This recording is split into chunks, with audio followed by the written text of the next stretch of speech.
Chapter 5, Down from the Mountains. A cold spell had come, and Russell, Jami, and Raquel had ridden up to the reservation range to bring down the cattle. A large part of the herd were always left up on the mountain ranges as long as possible in order to take advantage of the fine grass and spare the lower slopes. They were brought down before the winter grew too cold, or there was danger of blizzards and snow, and had been left overlong this year. Russell did not want Raquel to ride so far, since she had not been in the saddle for 3 months. "But I have been riding, Russell, 2 or 3 times a week anyway." Russell wouldn't allow that there could be any real riding back there. But Raquel was going. They had left Los Ranchos at 6 in the morning, and it was now noon. By 10 o'clock they had reached the foothills and, striking off from the mesas, had ridden steadily upward ever since. Through a rocky canyon, the steep sides of which were covered with stunted piñon, cedar, and oak rubble, they picked their way, following a trail which led up and over a great rounded slope-in upland meadow, sparsely wooded with pine. It was sharply cold in the mountains, and as they mounted higher and higher, the wind became keener. Raquel buttoned her sheepskin jacket tighter about her throat and was glad she had worn woolies, the sheepskin chaps with fleece turned out. Some of the cattle had been put on fenced ranges early in the summer by her father. He usually divided the herd into several lots and put them on different fenced ranges in order to make it easier to bring them down, as a few men could easily handle 100 at a time. "Oughtn't take us more'n an hour now," Russell, riding ahead, called back. "Guess we'll have to put up to Peavy tonight after we locate them fellers. Then we seen round 'em up and herd 'em down to the pastures on the lee side of yon peak." Peavy was a mountaineer who managed to eke out a living for himself and his family by trapping. He had also a few cattle. He lived with his wife, a 16-year-old girl, and a 10-year-old son in a log cabin at an altitude of more than 8,000 feet. Old Man Daniels had allowed him to squat on land adjoining a rented range because the old fellow had lived there for 20 years without bothering anyone or paying anything. Peavy's place nestled in a thicket of pine at the foot of a tall cliff. So like a very part of the forest it was that you could not see it until you were right on it. As they rode through the trees and came suddenly upon the cabin, a boy darted away and disappeared behind a rock. "That's Boy Peavy," said Jami. "Ain't it funny the way he runs like a deer whenever anyone heaves in sight? He's a reg'lar wild boy, 'fraid o' no 4-footed thing, but skeert at the sound of a human voice. Well, he's never spoken to anyone but his family, so that's natural," Raquel replied. She had known the Peavys for years and remembered Boy had always been so. "Ma Peavy says he don't hardly speak to his family no more," said Russell. "Won't talk to his dad at all, don't hardly speak to his sister, and won't come for no one but his mother. He sets a lot o' store by her." They had reached the cabin, and Old Man Peavy came out to meet them. He was a strange little man, gloomy and passionate by turns, whiskered up to his cap. "Fences down, gates open, cattle's all in together," was his greeting, in an accusing tone of voice. He was supposed to keep an eye on gates and fences. Russell was in an instant fury at the news, and Raquel turned to question Peavy, but just then Mrs. Peavy came to the door, all aflutter to see Raquel, the boss's daughter. "Mrs." Peavy called back as she came hurrying out. "Lena, come, here is Raquel Daniels." Lena Peavy had sometimes been down at the Daniels ranch for a few days at a time, and she had been at school in Alamogordo one winter when her mother, who was a good cook, had taken a job in town. It had been a cold winter, bitter, and Mrs. Peavy had had to supply bacon and flour, and meal, as Pop had been laid up with the rheumatics, never setting foot out of the cabin all that winter. Lena came running now to see the visitors, her pimply face beaming with delight. They had dismounted, and leaving their horses to forage and find their way down into a little gully where ran a mountain stream, the three entered the cabin to warm themselves at the fire, while Mrs.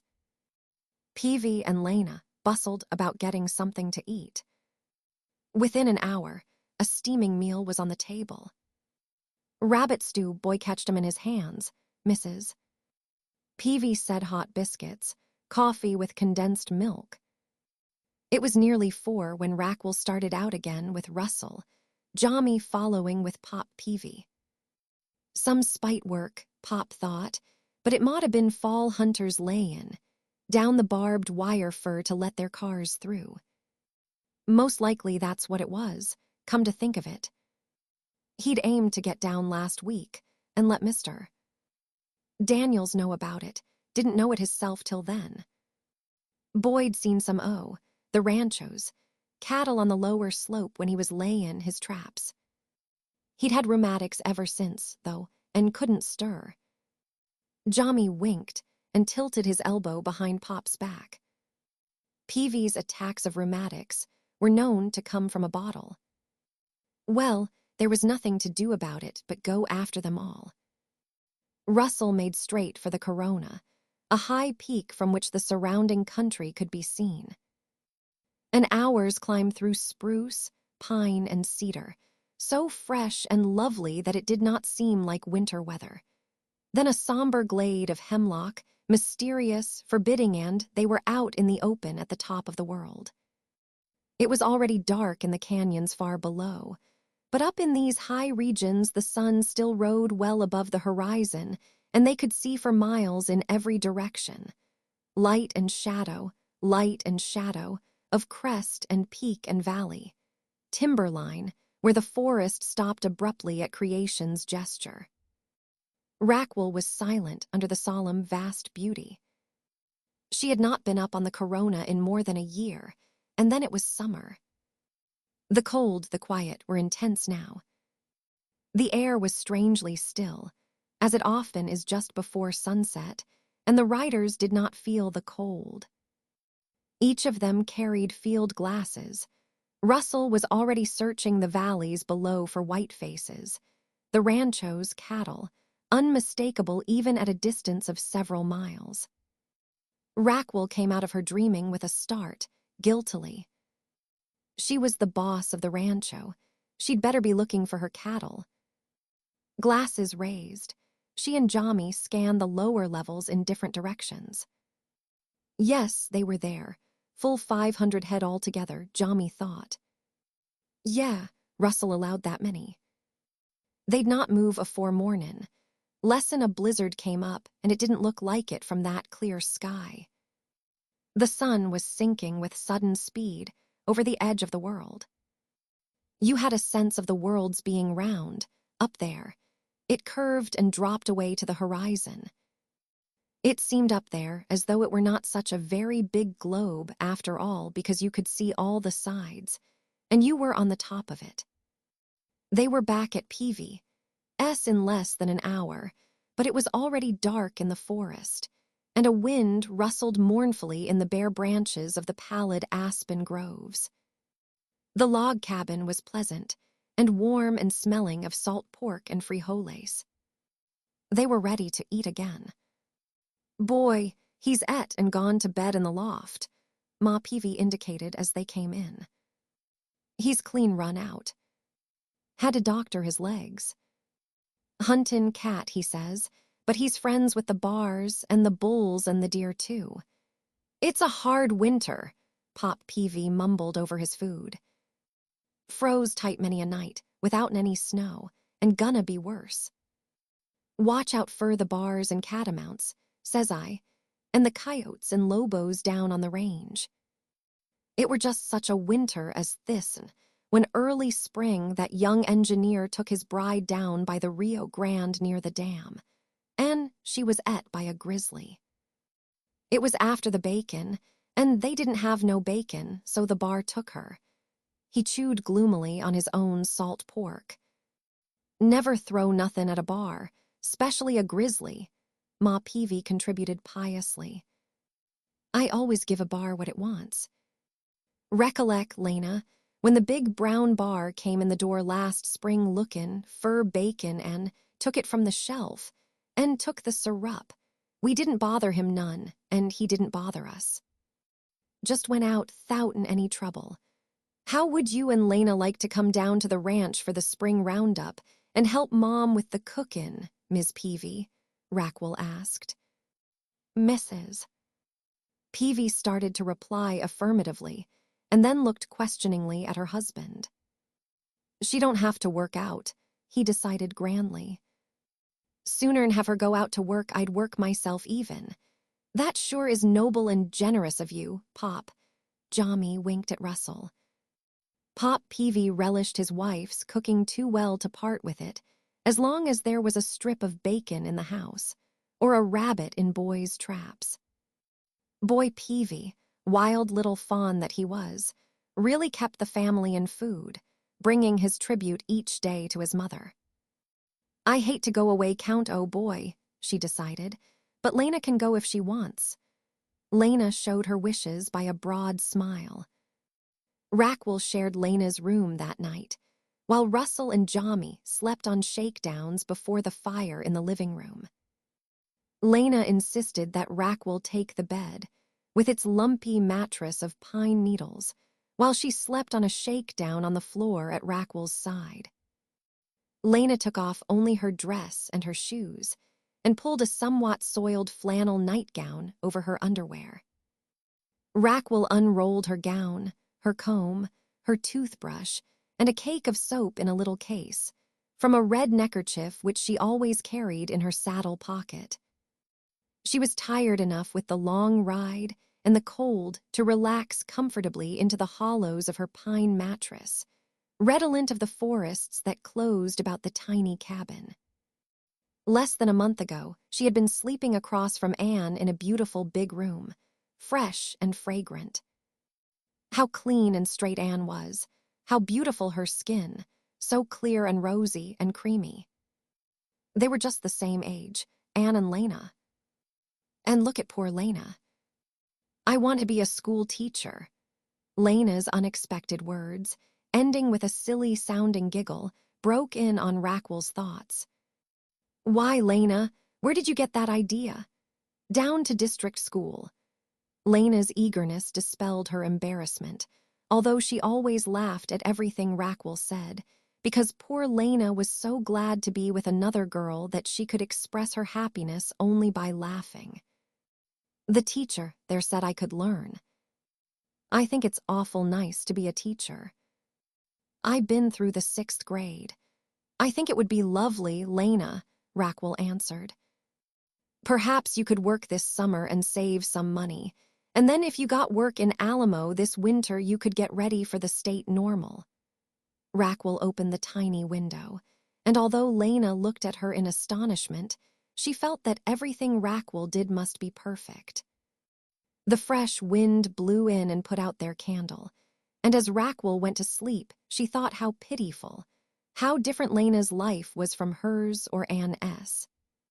Well, how different her own life was from Anne S., though she had never thought that way about it before she went to school. She wondered if Lena could ever possibly get to be a teacher. I'm going to do it all right. Lena's voice came startlingly out of the darkness. And Raquel was vaguely troubled in her dreams by seeing her wonderful Anne with a diploma in her hands, laughingly refusing to teach the little mountain district school when they asked her to, while Lena, struggling up the mountainside, kept calling, "Wait, I'm coming. I'll be the teacher." It was still dark when they left Peavy's cabin the next morning. As they trotted briskly, along the sun rose somewhere behind the mountain, and a green dawn filtered down through the pine needles. Jommy led the way, a shepherd dog belonging to Custer, which he had left up at the Peavy cabin for use on the upper range, running along with them, leaping about their horses' heads to show them how glad he was to be with his ranch folks again.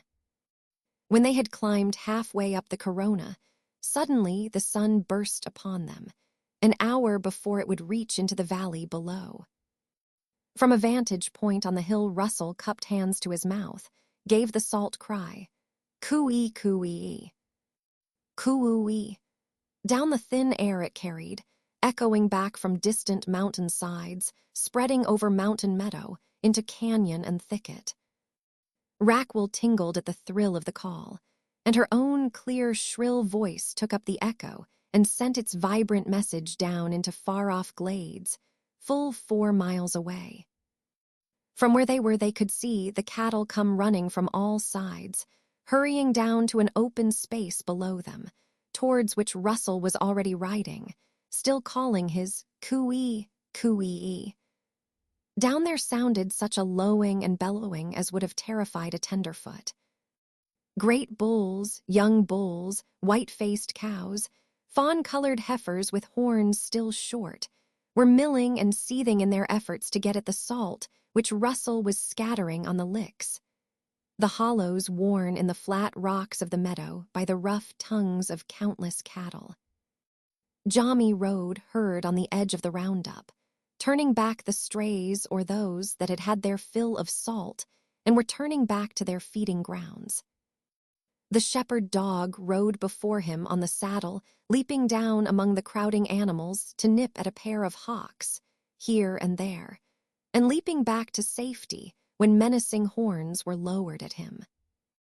Raquel and Pop Peavy circuited the herd and slowly drove the animals toward the outleading valley.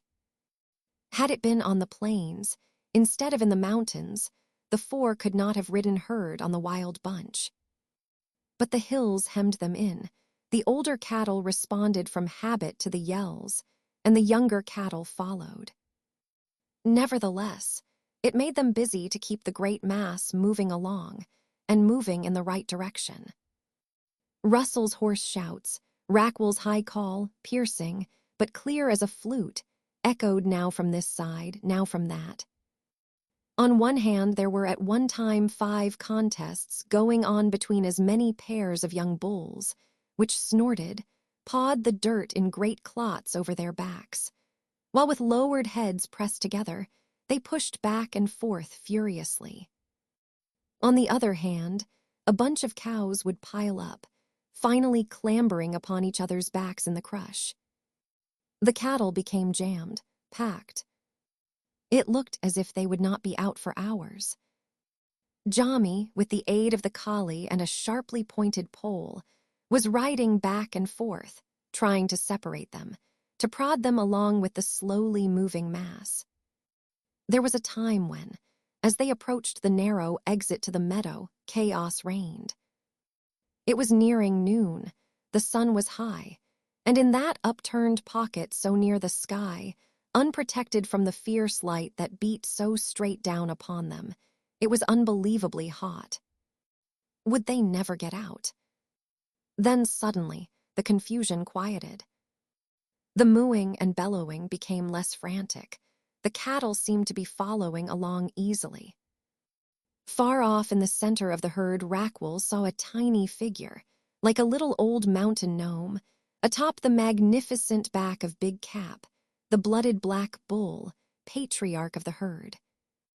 It was Boy Peavy, legs straight out, hands grasping firmly the horns of the big bull as he rode him down the glade. Big Cap raised his head in a long, deep-throated bellow, full of majesty and command, calling the herd after him. The powerful vibrations filled the glade with a thunder that even the great crouching cats of Corona respected. "That's music to my ears," called Raquel to Russell. "Look at Boy bringin' home the cows. He talks their tongue all right. He's a wild un." "U-ee-ee." And Russell was off whirling his rope after a straying cow. And so they came down from the upper mountain, and by 4 in the afternoon had their cattle safely within the Daniels' fences, with 20 miles to roam in between them and the rancho. Elated, glowing with the exhilaration of the rare air and the successful outcome, Raquel was for returning to the rancho that night. So with a wave to Pop Peavy and a tightening of their cinches, they were off, the horses apparently as fresh as when they had started out that morning. Although there was only an hour of daylight left, stars were out with the twilight, and it was by their bright radiance that the three trotted briskly along across the open mesa towards that far spot on the mountain slope which was Lowe's Ranchos. Even before they saw the lights in the windows, a pale, brilliant moon had risen over the tops of the craggy mountains to guide them on their way. Chapter 6: The Hunt. Bad news greeted Raquel when they clumped into the rancho's kitchen shortly after midnight. A mountain lion had got Ruth's calf. Georgie was disconsolate. The thermometer dropped that night to well below freezing, and 2 weeks of extremely cold weather followed the mountain roundup. Frost lay white each morning, silvering the sage and cactus and sparkling under a brilliant sun that gave no heat. A week after the disappearance of Ruth's calf, Jami came across the mutilated remains of a white-faced steer up in an arroyo back of the big house. It was the work of a lion, by the signs the hide, ripped to ribbons by cat claws. Then, too, sheep that the Esquibels had been caring for at their place disappeared. Everyone wanted to go hunting. "Well, I guess we might as well go after those fellows now while it's so cold," Raquel reluctantly agreed. She sent Jami into Los Pasos to bring back the 2 hounds that her father had loaned in the fall to a friend. That afternoon, Raquel and Georgie rode north to a branding cabin that was not used save during the season. A spring in the mountains behind La Boca had been piped down to a circular reservoir, now covered with a thin coating of ice, except where the cattle had broken it around the edges. Not far from here, they found a fallen heifer, another victim of the wild creatures which disputed their ownership of land and cattle. The torn throat told its own tale. Georgie's freckled face paled. He rose from where he had knelt at the heifer's side. The Lobo of the Magdalena did that. It's a killer. But say, Rake, the boy's eyes were fairly popping. That's not the Lazy L's cow. He touched the branded flank of the heifer with the toe of his boot. A large and cruel leaning H marked the animal. Raquel nodded. She stooped and gazed intently at the scar, her hand fondling a velvety ear. That brand's about 6 months old tooth. A brand that deep takes just about that long to look like this. Yes, it belongs to us all right. See that little notch hidden at the bottom of its ear? That was the calf I brought home and raised on the bottle when it got lost from its mother. Remember? And I wanted to mark it. It was so fat and cute. I thought I knew that heifer some way the minute I saw her. A slick job, whoever covered the Lazy L. They didn't get away with it, though. But how many have they got away with, I wonder? And who would do a thing like that? Quinn Sabe, I don't know who'd dare. Gee, if Dad had known this. Well, it's a bad piece of business for somebody. Raquel was so upset by this evidence of cattle rustling that she forgot for the time being the more successful rustler who had got away with his theft. Such killings meant thousands of dollars lost to the ranchmen every year. Well, looks like we'll have to go huntin' for 2 kinds of varmints, old tooth, said Raquel, as they turned their horses, heads back towards the ranch house, 4-footed and 2-footed. Dad said all the hoss thieves was cleared out, grunted Georgie, but I guess they left a few cattle thieves for us to clean out. We'll start in the morning after the cats, unless it comes on to snow. It's too cold to do anything else just now, and it'll give me a good chance to see something more of the range back of the ranch house. Back at the house, they found Jami with the dogs, fat and crazy to run after their well-fed stay in town. They were barking and milling around in the kennel house. Guns were got out, cleaned and oiled. Raquel would carry her little 22. Russell and Jami were going, Angel and Georgie. Mrs. Daniels made sandwiches almost as big as plates, filled with salt pork and ham of her own curing.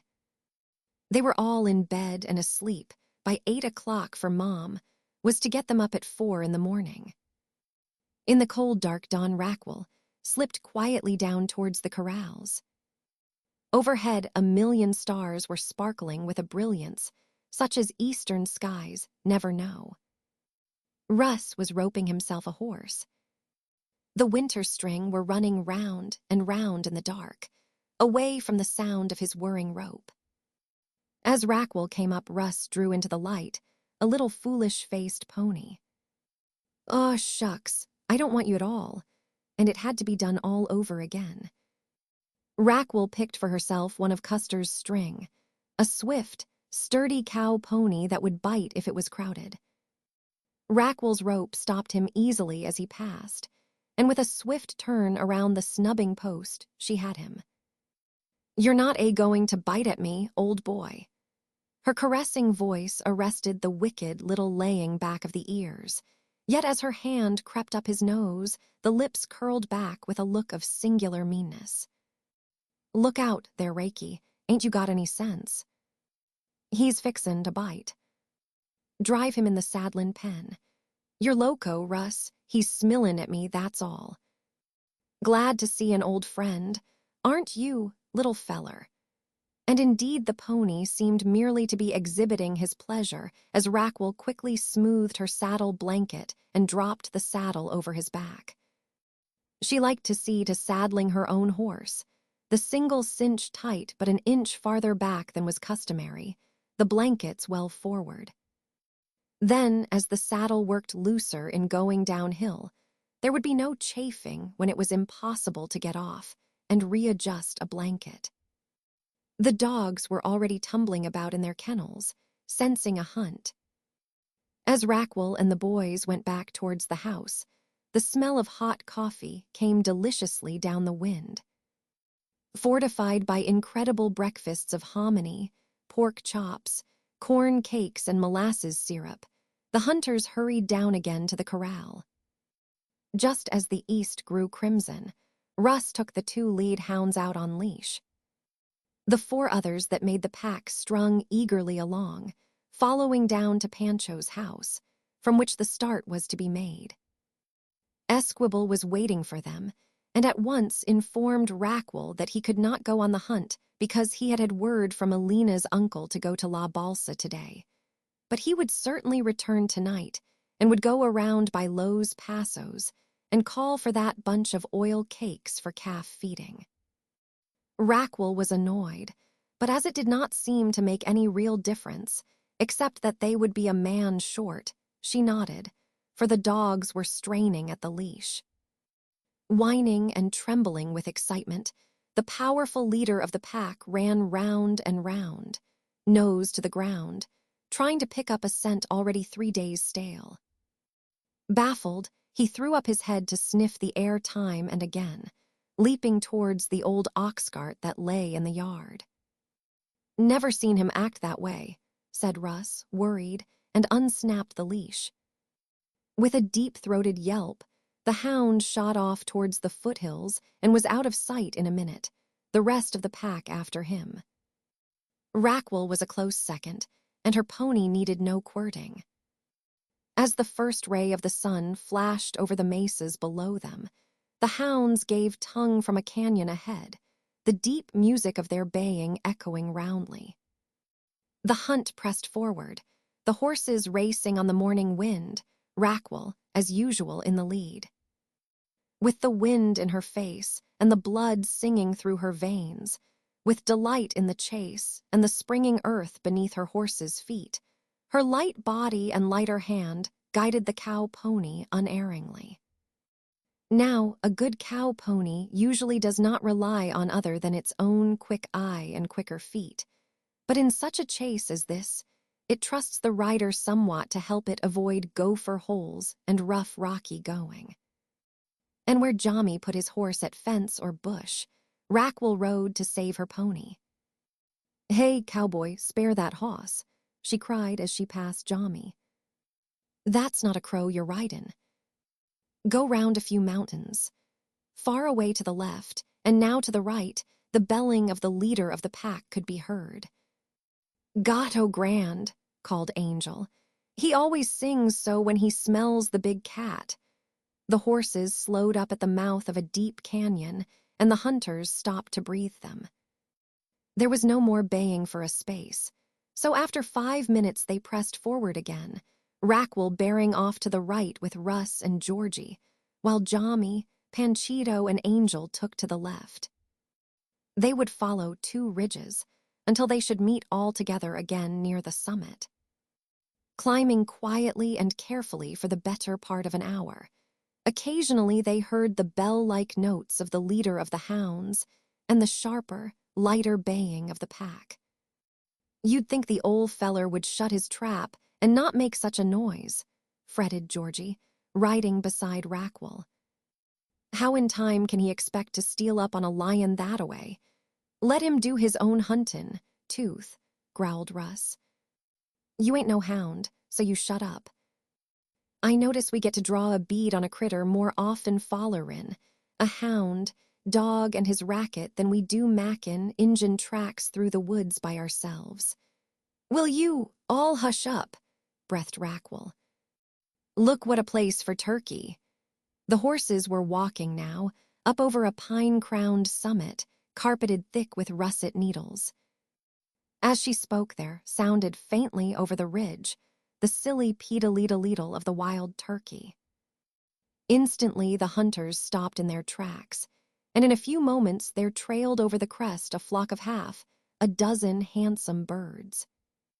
At this minute old Whitey felt that he must switch his tail, and at the swishing slap the turkeys gave a startled obble-obble and scurried with amazing speed into the forest. But not before a pinging whine from Raquel's rifle, adding to their terror and their speed, took one from their number. On the russet floor of the forest lay a beautiful young turkey, fat as butter, purty as a peacock, a crop full of pinions, exulted Russ, bursting with pride at Raquel's bringing down such a difficult bird. As if the shot had been a signal, a terrific hubbub arose from the canyon below. Hastily gathering up the turkey, they slipped and slid down the steep sides of the canyon. They could see nothing through the pines, but they heard the full tongue of the pack in chase give way to the sharp yapping of combat. Raquel, cheeks like dark holly berries, was fairly lifting the dancing cowpony down the slippery grade. Behind came Russ, and away back Georgie. Old Whitey reluctantly picked his way like a fat old woman, his hips wobbling from side to side, until under the frantic urging of Georgie's heels, he sat down and slid. "They've treed a cat," shouted Raquel over her shoulder. "A lion. He's fixin' to spring." "Russ, quick!" Glowing tawnily through the branches below, crouched a menacing form, tail lashing cat fashion, as the lion waited to spring upon the ancient enemy of his kind, to rend and tear his way to freedom and safety again. Russ fired, but his shot only stung the tail of the big cat, infuriating it. The horses were trembling, for they hate and fear the mountain lion or the big bear. The 3 hunters crept down, nearer and nearer. The great hound, El Capitan, was leaping up at the quarry above his head, fearlessly courting a cat and dog encounter. With back to the cliff which no leap, however desperate, could scale, the cat looked warily about. Had the hunters not come upon the scene, the hunted thing would have waited, treed for hours or days, until either the dogs or itself gave out. But the smell of man and the sting of the shot made it desperate, and with a terrible, settling crouch, suddenly it sprang with an astounding leap, out over the jumping dogs and down upon Sis, gallant but lightweight member of the pack. Two of the dogs fell upon the lion's flank, while El Capitan sank his fangs in the tawny throat. The cat fought cruelly and well. Raquel, her heart pounding against her ribs, seized Russ's Winchester and took one careful aim after another without firing. If she shot, she would be sure to get Cap, or Belt, or Sir Galahad, named and loved by Jimmy. And then from the far side of the canyon came the crack of a gun, the zoom of a bullet. The cat relaxed slowly, then fell limply beneath its pursuers, torn and bloody. Jami and Angel scrambled, triumphantly down the opposite slope. Rushing over to the excited dogs, they pushed them aside and examined the trophy. Raquel's voice and hands at last succeeded in quieting the hounds. She slipped the leash on El Capitan, for the bloodlust had been aroused, and in spite of his wounds, he was ready to hunt for days without returning to Los Ranchos. As they were examining the lion, a Mexican on a lean, scraggy horse swung down the narrow canyon and drew up at the group around the cat. It was Manuel, the half-wit cousin of Elena Esquivel. He grinned amiably and dismounted to look at the kill, for his horse could not be urged near. As he turned about and the animal leaped up the mountainside to join the other horses, Raquel saw on its flank a large leaning brand, an H. The shock of it left her speechless for the moment, and before she could collect herself, a tragedy almost took place. The big hound on her leash sprang at the vaguely smiling Mexican youth, tearing the strap away from Raquel's hand and burning the wrist round which it had been wrapped. He leaped upon the boy, sinking his fangs through the sleeve before the others rushed upon him and tore him off. But Cap seemed enraged, straining and sniffing, even after the terrified Manuel had dashed to his horse and was making off up the mountain. Apparently, he had not been injured, but he was scared out of what wits he had. "Never did see Cap attack a human before this," muttered Russ. "There is something mighty queer there. Did you notice that brand on his horse, Russ?" asked Raquel, who had recovered her breath and her speech by now. The boys hadn't noticed. Something kept Raquel from saying more about it. She looked at the lion. It was a long, lean creature, 7 feet from nose to tail, its fine coat torn, its flanks as lean as though it had not had its pick of cattle through the winter. The gaunt, ugly jaws had been pried apart, the long fangs still dripped. Raquel shuddered. For the first time in her wild, free life, on range of desert and mountain, it all seemed bitterly cruel to her. She turned away with undisguised dislike.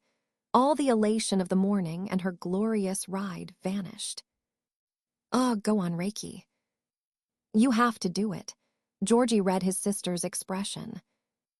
"Think of all the stock that fellow has had off our range.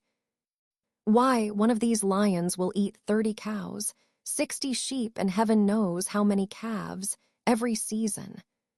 Angel was staying to bring back the pelt after he had skinned it. It was already growing dark in the canyon. It was after 4 o'clock, but it seemed as if they had started out only 2 or 3 hours ago. All at once, everyone remembered the sandwiches, for which they had had no thought before. Those generous slices of bread were immensely heartening, and yet, somehow, as they picked their way down the canyon, Raquel was silent and depressed.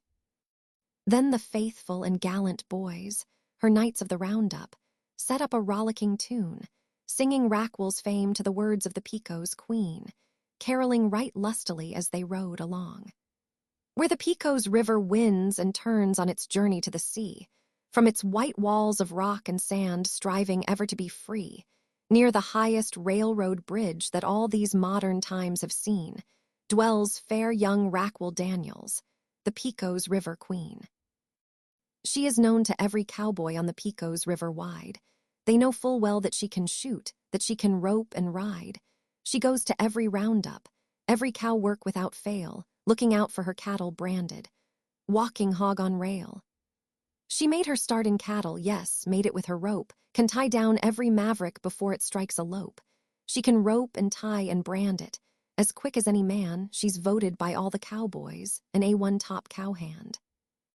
And so singing the hunters came back to the ranch, the tired horses breaking into a mad gallop as soon as they came in sight of the corral. The next morning Pancho Esquivel came to Raquel where she was throwing rope down in the feeding corral, limbering up, getting into practice for the spring work. "May I have the keys to the garage shed, señorita?" he inquired courteously. "I think it would be safer to hang the skin of the lion in there." "That is the best place," he added, after a few moments during which Raquel, coiling and hurling her Rita, gave no evidence of having heard him at all. Esquivel waited. There is nothing so disconcerting as to be ignored. Raquel knew this well, partly from instinct and a natural wit in dealing with people, partly from experience. A curious, furtive look came into Esquivel's eyes. He looked at the padroncita suspiciously. Raquel had kept the keys to the supply house and to the garage sheds in her own pockets ever since the incident of the oil cans. Now she turned suddenly, while Pancho was still off guard, and glanced swiftly at him. "Why not hang the Curo in the old drying shed, Pancho? Russ has mended up the doors and windows, and neither skunks nor dogs can get in there." Pancho nodded. As he turned to go, Raquel asked carelessly, "By the way, Pancho, Russell tells me that B has bought La Balsa, the ranchito of Alina's aunt, over by our North Reservoir." "Is that so?" "Si, señorita. It was a worthless place and it was sold to him." Raquel nodded and went on with her roping, spreading wide loops over Panchito's burrow. "Why did they not sell to my father last year when he offered to buy?" Pancho shrugged. As he turned away, there was an expression of annoyed speculation on his face. Raquel grinned. She was pleased with herself that she had disconcerted Esquivel, but she knew that someday she would have to have it out with him. But although it was the conviction of Rancho's justice that if you let a bad hombre have rope enough he would hang himself, Raquel did not want Pancho to steal the rope, nor to achieve that desirable end at her expense if it could be avoided. She could not be sure that he had had anything to do with the rebranded, stolen heifer. Had she known then, or suspected, what was to come to light later on, she would not have waited for events to solve the matter. Chapter 7, Christmas. Christmas week came upon Los Ranchos suddenly, and although there were so few to celebrate it this year, Jami and Raquel and Georgie went out in the car to gather mistletoe, according to the custom. The scrub oak was covered with the pretty parasite, and they gathered great bundles, thick with pearly berries, mixing it with sprays of silver spruce and ground holly from the mountains. Raquel did up large boxes and sent Russell into town to mail packages off to the Marvins and to the Towers in care of Miss Carter. With the rest, she decorated the house, and 3 days before Christmas, she and her mother drove into town to do their Christmas shopping. For Ole Hossfoot, who would be down Christmas Eve as usual, she got a leather jacket, composed mainly of pockets. For her mother, she bought a quilted satin dressing gown, fleece-lined, to wear elegantly as she sat before her fire on winter nights after the last dish had been dried and set back on the table for breakfast, after the cats had been fed and put out and let back in again. It never took Raquel long to decide about anything, and in a short time there was a gift for everyone but Anne and Jimmy. Anne's gift would be late, of course. As Raquel strode along the main street, She saw in a curio window the gifta string of graduated, polished turquoise wampum, a lovely thing that Anne could wear beautifully. What for Jimmy? Impulsively, Raquel pointed to a red leather frame, and slipping a large Kodak picture of herself out of her bag, she tucked it in with a Christmas card. Love to Jimmy. As she stepped out into the street, she came face to face with a man who had been standing there looking through the curio window. It was A. B. Howdy, Miss Daniels. The ranchman's voice was suavely courteous as he waved his hand towards his hat, bowed deeply, and spat by way of greeting. Howdy do, mister. Mayors, Raquel answered pleasantly as she started up the street. But he blocked the way. Say, Raquel, he said without looking at her, shifting his cigar from one corner of his mouth to the other. I understand your dad had an option on that piece of valley range that lies near my northern fences. Don't suppose you care to hold on to that now. Just thought I'd tell you I was willin' to take it off your hands. Why, no, we want to hold on to that land, thanks. We will take care of it when the time comes. Better not be too sure of that, my gal. Financial conditions are pretty bad, pretty dangerous, right now. Well, I'd have to have my dad's instructions before I could sell, and he said he wanted to hold on to that land. Raquel turned to go. Is that so? A. B. Could not control the rage that he felt at being thus dismissed by a mere slip of a girl. Well, let me tell you, he called angrily after her, you'd better keep your dad's cattle off my land then. The next animal found on my range I'll brand. And with this threat, he turned about and strode the other way. It was an unpleasant encounter, and Raquel went into the post office angry and defiant. There was no mail for any of them. Raquel had not known that she would feel so disappointed. Nothing from Jimmy. Had Anne forgotten her so quickly? She had not heard from her since returning to Los Ranchos nearly a month before. There was not even a line from Custer, nor from Pop. Mom did not seem to mind, for letters were an almost unknown quantity in her life. Had it not been for Georgie and Ole Hossfoot, it would have been a sorry Christmas Eve. The boys had all gone into town. Mom and Georgie and Raquel sat late before Mom's fire and went reluctantly to bed, as if they were waiting for something. At 9 o'clock on Christmas morning, as they lingered over a holiday breakfast of pancakes and cane syrup and fresh pork sausage, a great hallooing was heard outside the gate, then a heavy tread on the veranda. The door burst open, and there was Custer. There was a joyful clamor. Mom, unable to flee the arms of her 6-foot son, had taken refuge in his coat front, from which haven she eventually emerged transfigured.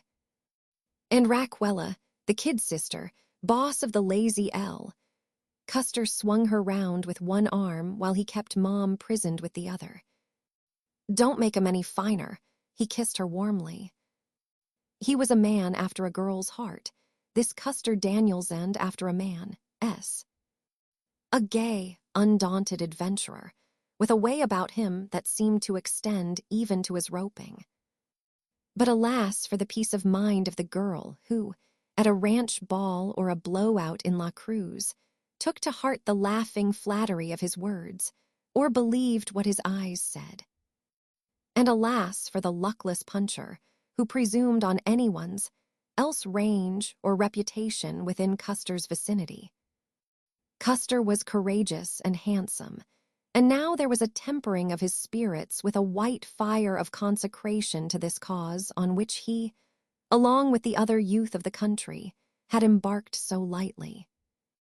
Raquel in her chaps would have been the same little sister to Custer, but now he looked at her again in amazement. Was this Raquel in the citified green dress? Mountain cats. But ain't she the prettiest thing this side San Antone? He swung her off her feet and with one hand held her up under the mistletoe, where he smacked her right heartily. Georgie was then properly cuffed, the hound dogs fondled. A packet of cigarettos slipped Angel while Jommy and Russ were wreathed with smiles, smoke emanating from large and murderous-looking black cigars. Mom's the only one gets a present, a real present. And he pulled from his pocket a dull square of folded silk that shook out into a gorgeous Spanish shawl, rare and strange, its golden brown embroidered in pale yellow and crimson roses. Amber and jade flecked its surface like sunshine on a shaded pool. "It's too beautiful for me, son, Mrs." Daniel spoke tremulously. "I danced in one something like this the night I met your father." "Well, I'll tell you something strange about my finding this," said Custer. He had been looking for a gift to bring his mother, he said, and was wandering down through the curio shops in El Paso when suddenly he saw a face, the most beautiful girl. He knew he had seen her before, and then it came across him that she was just like that picture of Jimmy's cousin, Lois, which he had always been so loco about. He'd have sworn it was she, so he followed her into a shop and saw her go up to look at a shawl. It was this one. She was with an elderly man, and Custer had just made up his mind to step up and speak to her when they turned suddenly, went out a side entrance, and before he could get into the street, stepped into a car and were a block away. So he went back and bought the shawl. And the next morning, he dropped into the same shop, hoping to run across her again. But the shopkeeper said she had returned the same evening and had been fearfully put out, real angry, that the shawl was gone, and she and her father had gone on to the train. They had said they were leaving that night. Raquel heaved a sigh of relief. That must have been Lois, all right. "I plumb forgot the mail," said Custer. "Stopped by the post office early and made the boys give it to me. Bring it in from the car, Angel." So Christmas was very nearly perfect after all. There was a card from Dad, about to sail on a transport, a letter from Grant, safely on the other side, a 5-pound box of candy from Jimmy, and a long letter from Anne and a box. "Don't think I have forgotten you, you precious Reiki," wrote Anne.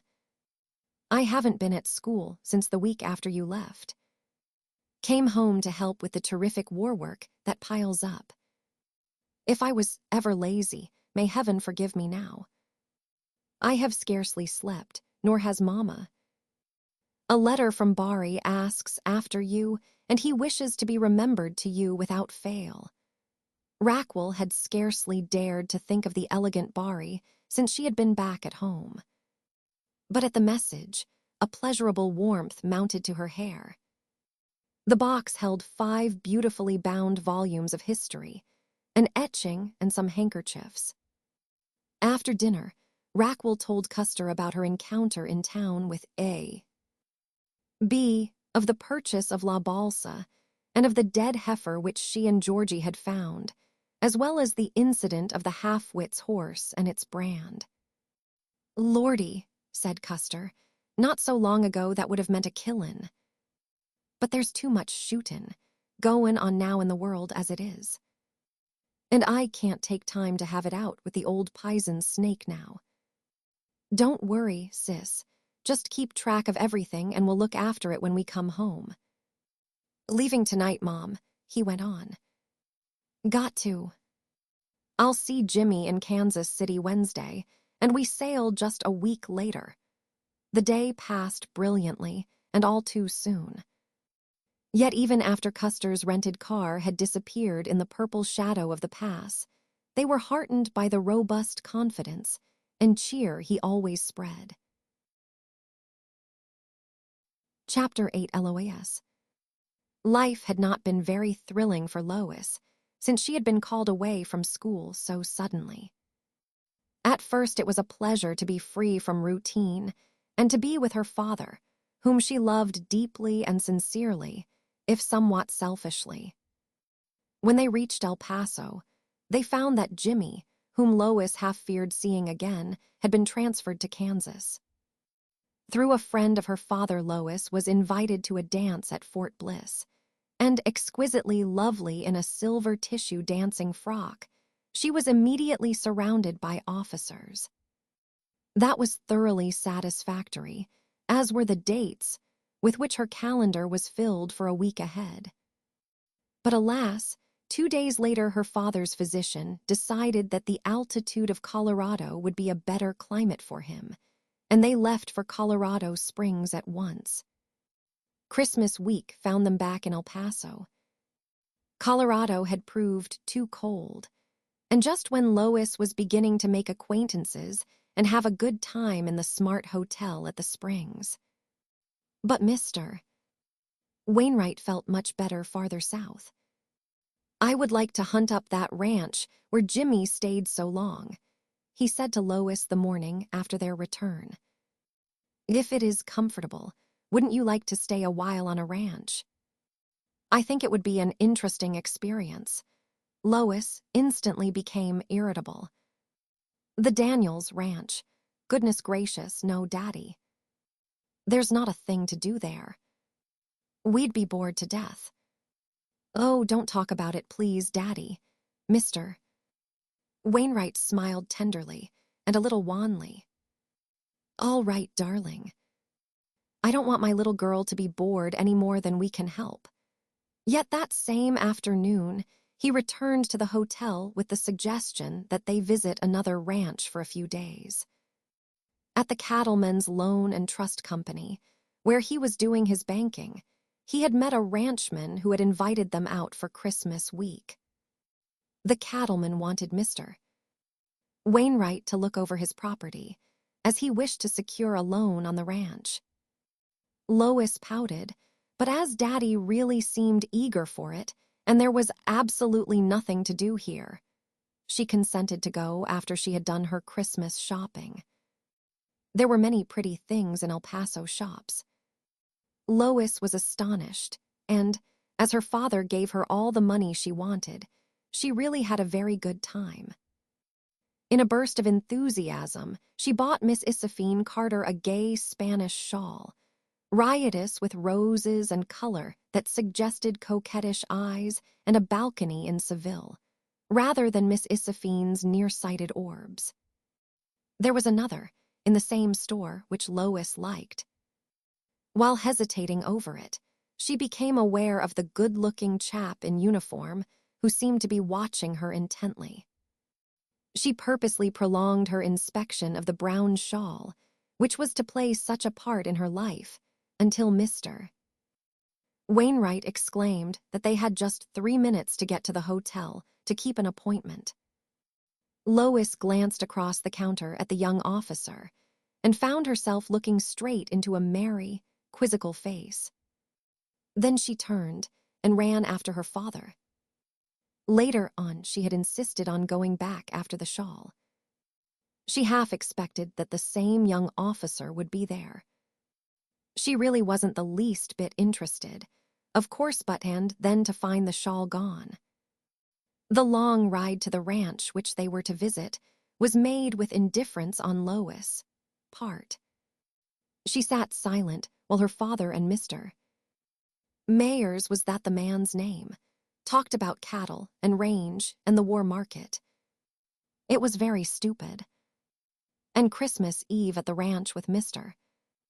Mayers' sister, Miss Angie Mayers of Texarkana, acting as sprightly hostess, was silly, with cowboys dressed as she had seen them in Madison Square Garden in New York, roaring and crowding around her and dancing uncouth dances.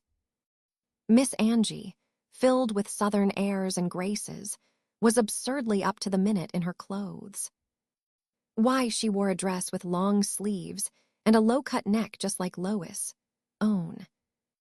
But she was so good-natured and affectionate that Lois rather liked her after all. Still, she was relieved when they were ready to pile into their car the next afternoon, and she was able, for that reason, to say goodbye to Mr. Mayers with real enthusiasm.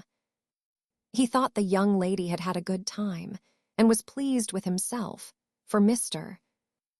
Wainwright had consented to make an investment in his ranch. That would furnish him with funds for extensions that his local banks were too overborrowed to finance. They had been riding for some time after dark when their driver stopped and said he had got off on the wrong road somehow. He knew they were not going in the right direction. They were headed for those mountains, and he knew El Paso lay over there. All the roads looked alike on these deserts. He didn't know this country by night very well. They turned about and drove back to the last fork, taking a well-traveled road, which seemed to be the main thoroughfare. But when it swung east, they stopped, realizing that they were really lost. Mr.